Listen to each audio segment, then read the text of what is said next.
Olá, muito boa noite. Muito boa noite. Que haja luz na sua vida, nos seus caminhos. A gente sabe que a pessoa que se converte à fé cristã, ela vive nesse mundo, mas não pertence a ele. Não é verdade? Ou você já ouviu alguém falar assim: a gente está nesse mundo emprestado. Pois então, a Bíblia diz assim: pensai nas coisas que são do alto e não nas que são da terra. Não é para você viver alienado, bitolado, sabe? Como muita gente pensa, com a cabeça no mundo da lua. Não é isso. Mas, só hoje, quantas pessoas já faleceram só no dia de hoje? Quando você tiver um tempinho, pesquise aí no seu celular. Quantas pessoas, em média, faleceram somente no dia de hoje, no dia que você está vendo esse vídeo? É muitas pessoas mundo afora. Muitas pessoas. Nem eu, nem você somos melhores do que essas pessoas. Mas a verdade é que para elas acabou. Para elas chegou a hora delas. Chegou a hora delas. Elas não programaram, elas não estavam esperando. Em sua maioria, estavam cheios de projetos, de planos, de expectativas. É pessoas que se foram e muitos acabaram de adquirir um bem, acabaram de adquirir uma casa, muitos acabaram de se tornar pais, por exemplo. E acontece, estamos sujeitos. Mas e aí? A pergunta que não quer se calar, porque o nosso foco aqui não é algo que é natural ao ser humano que ele morrer. Mas, se a pessoa realmente crê na fé cristã, a cabeça dela está focada na salvação da alma dela. Ela não teme a morte, porque ela crê que o Senhor Jesus venceu a morte. Ele venceu a morte. E todo aquele que nele crê não verá a morte, mas passou da morte para a vida. Entende? Mas o pensamento da pessoa que ela tem essa fé, ela não está focada unicamente nessa vida, mas na vida eterna. Tem um filme do apóstolo Paulo, um filme até novo, né? E lá ele coloca um exemplo dessa vida terrena, secular, momentânea, como um exemplo de uma água na concha da mão. E ainda assim, de ser pouca água, aquela água vai se escorrendo entre os dedos. Ele disse, assim representa essa vida.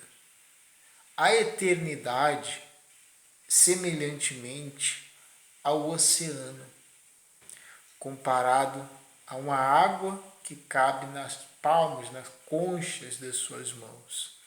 E ainda assim se escorre entre os teus dedos. Assim é comparar essa presente vida com a eternidade. É um pouquinho semelhante. Onde estará o foco do cristão? Obviamente no oceano. Obviamente na eternidade. Mas quando a pessoa desfoca e fica aqui ó, na palma da mão, fica aqui ó, olhando esse pouquinho de água que vai se escorrendo, o homem não pode, não é capaz de reter a própria vida, né?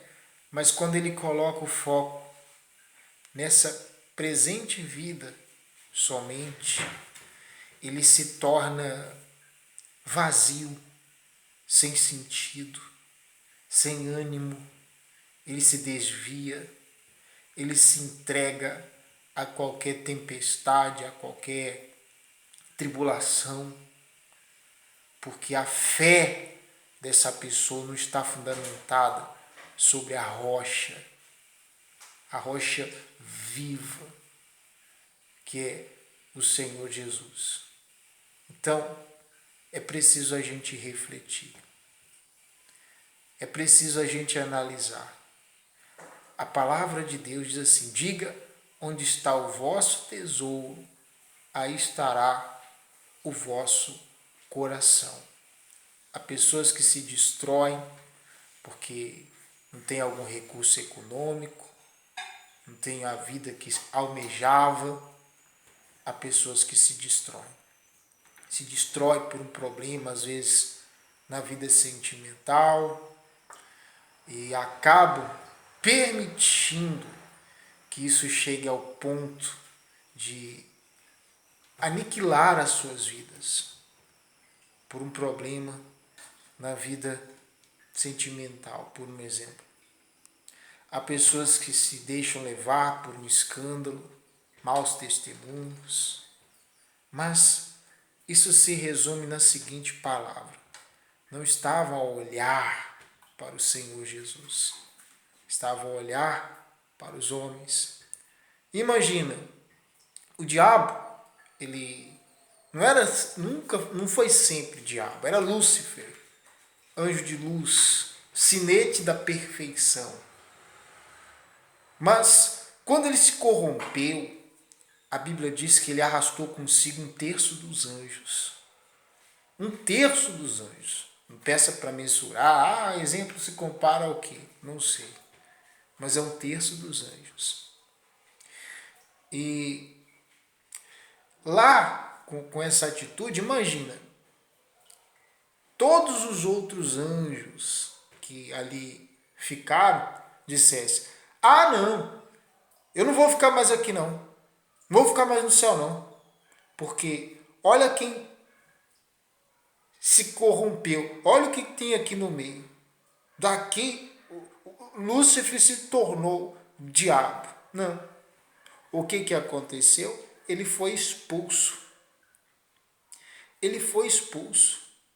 Ele não permaneceu lá, não se achou lugar. A Bíblia diz que foram precipitados na terra.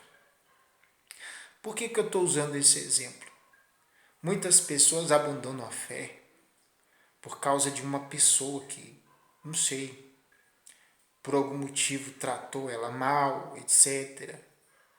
E ao invés dela agir como a fé pede, orar por essa pessoa,